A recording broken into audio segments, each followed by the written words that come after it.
PTI दौर में गैर कानूनी सियासी तशहीर और रियासत मुखालिफ प्रोपेगेंडे के लिए सरकारी वसाइल इस्तेमाल होने का इंकशाफ। जराये के मुताबिक पीटीआई दौर में सोशल मीडिया टीम्स भर्ती करने के लिए सरकारी खजाने से 87 करोड़ रुपए खर्च किए गए।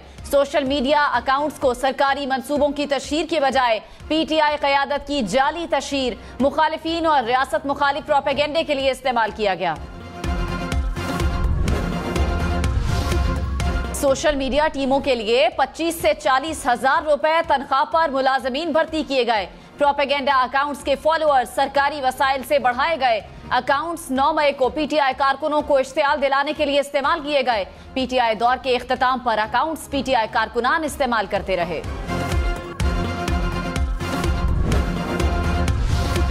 इस्तेहकाम पाकिस्तान पार्टी ने पीटीआई दौर में सरकारी वसाइल के सियासी तशहीर के लिए इस्तेमाल की तहकीकात का मुतालिबा कर दिया। पार्टी की तर्जुमान फिरदौस आशिक आवान ने कहा, टॉप ट्रेंड पर आना चेयरमैन पीटीआई का पसंदीदा मशगला था। सालाना तरक्याती प्लान के पैसे से पीटीआई का बयानिया फैलाया गया। रियासत और आवाम के दरमियान दरार डालने के लिए कौम का पैसा बेदरेग अंदाज में इस्तेमाल हुआ। जुडिशल कॉम्प्लेक्स हमला और तोड़फोड़ केस में अदम हाजिरी, मुराद सईद, उमर अयूब समेत 10 पीटीआई रहनुमाओं के दायमी वारंट गिरफ्तारी जारी। इस्लामाबाद की इंसदादे दहशतगर्दी अदालत ने शिबली फराज, फारूक हबीब, हम्माद अजहर, अली अमीन गंडापुर और दीगर के वारंट भी जारी किए। अदालत ने कहा, मुल्जिमान को इश्तिहारी करार दिया जा चुका है, जहां नजर आएंगे गिरफ्तारी करके पेश कर दिया जाएगा। इंटरबैंक में डॉलर ₹1.07 महंगा, कीमत 280 रुपए 50 पैसों की सतह पर पहुंच गई। पाकिस्तान स्टॉक एक्सचेंज में जबरदस्त तेजी, 100 इंडेक्स में 400 से ज्यादा पॉइंट्स का इजाफा देखा गया। बिजली चोरी की सूरत हाल पर निगरान वजीर आजम अनवारुल हक काकड़ ने अहम इजलास तलब कर दिया। पावर डिवीजन की जानिब से बिजली चोरी की सूरत हाल पर ब्रीफिंग दी जाएगी। सूबों में बिजली चोरी की रोकथाम से मुताल्लिक इक़दामात का जायजा लिया जाएगा। निगरान वजीर आजम अनवारुल हक काकड़ वजीर तवानाई और वजीर दाखिला को आइंदा की हिदायत देंगे। पाकिस्तान और IMF के अगली किस्त के लिए मुज़ाकरा 2 नवंबर को होंगे। IMF हुक्काम के मुताबिक स्टैंड बाय मुआहदे का पहला जायजा लिया जाएगा। मुज़ाकरात में डॉलर के मुकाबले में रुपए का एक्सचेंज रेट और मॉनिटरी पॉलिसी भी ज़ेरे बहस आएंगे। मुज़ाकरात कामयाब हुए तो बोर्ड दिसंबर में कर्जे की अगली किस्त की मंजूरी देगा।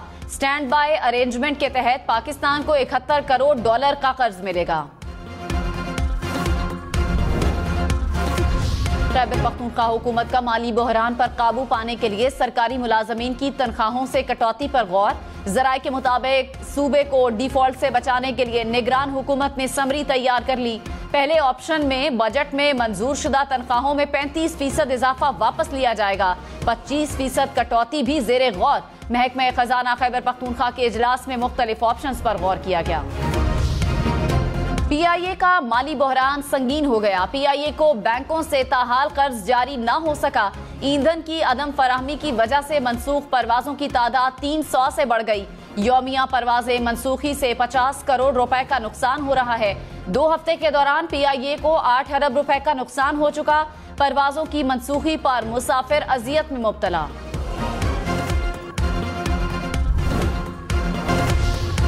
इदारे का नवाज शरीफ को गिरफ्तार करने का कोई इरादा नहीं, नया प्रोसिक्यूटर का अदालत में मौक़िफ़। इस्लामाबाद हाई कोर्ट ने नवाज शरीफ की अपीलें बहाल करने की दरखास्तों पर समाअत का तहरीरी हुक्मनामा जारी कर दिया। कहा, इदारे को अपीलें बहाल करने पर कोई एतराज नहीं, बाज़ाब्ता जवाब इदारे से हिदायत लेकर जमा करवाया जाएगा।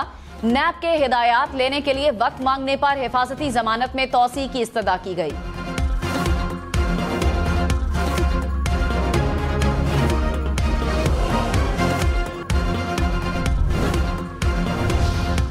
जो सहूलत नवाज शरीफ को पेश की जा रही है, बाकियों को भी फराहम की जाए। चेयरमैन PTI के जेल में सिक्योरिटी और तहफ्फुज की दरखास्त पर समाअत में लतीफ कोसा के दलाइल। कहा, नवाज शरीफ की तरह चेयरमैन PTI की भी सजा मुअत्तल हो चुकी है, फिर भी ऐसा सलूक किया जा रहा है। Chief justice Islamabad high court ने कहा, सुप्रिंटेंडेंट जेल को बुला लेते हैं, वो आकर बता देंगे क्या सहूलियात और इक़दाम किए जा रहे हैं। इस दरखास्त पर ऑर्डर करके अगले हफ्ते केस को दोबारा लगा देंगे।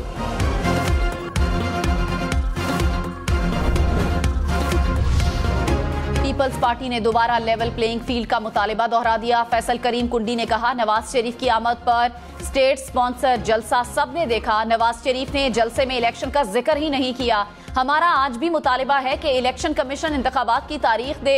अगर इंतखाबात आइंदा साल दिसंबर में होंगे तो क्या हम खामोश होंगे? इस्तेहकाम पाकिस्तान पार्टी का इंतखाबी निशान क्या होगा? इलेक्शन कमीशन महफूज फैसला कल सुनाएगा। इस्तेहकाम पाकिस्तान पार्टी ने औकाफ का निशान मांग रखा है। इंतखाबात की शफाफियत मुल्की और गैर मुल्की मुबस्सरीन के लिए ओपन डोर पॉलिसी है। इलेक्शन कमीशन ने गैर मुल्की मुबस्सरीन के लिए दावतनामा जारी कर दिया। गैर मुल्की मुबस्सरीन को इलेक्शन कमीशन में एक्रेडिटेशन करवाना लाजमी होगी।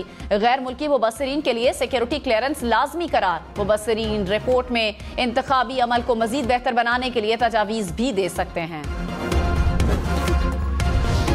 निगरान वजीर दाखिला सरफराज बुगटी ने कहा, गैर कानूनी मुकीम गैर मुल्कियों के इनखला की तारीख में तोसी का कोई फैसला नहीं हुआ। पार्लियामान को गैर कानूनी मुकीम गैर मुल्कियों के इनखला से मुताल्लिक एतमाद में लेंगे। जो भी पाकिस्तान के मफाद में होगा वो फैसला करेंगे। कराची के इलाके शारा नूरजहां में कटी पहाड़ी से मिट्टी का तूदा गिरने से राहगीर जाँ बहक। 25 साला अनवर पीराबाद का रिहायशी था। लाश बुरसा के हवाले कर दी गई। कोयटा में मशरकी बाईपास पर मुबैना पुलिस मुकाबला, 2 मुलजिम हलाक, 1 जख्मी। पुलिस के मुताबिक मुलजिमान शहरी से मोटरसाइकिल छीन कर फरार हो रहे थे कि फायरिंग का तबादला हो गया। लाहौर में फजाई आलूदगी खतरनाक हद तक बढ़ गई। लाहौर दुनिया के आलूदा तरीन शहरों में सरे फहरिस्त। फजाई आलूदगी जांचने वाले आलमी निजी इदारे के मुताबिक लाहौर में मजमूई तौर पर एयर क्वालिटी इंडेक्स 300 से तजावुज कर गया।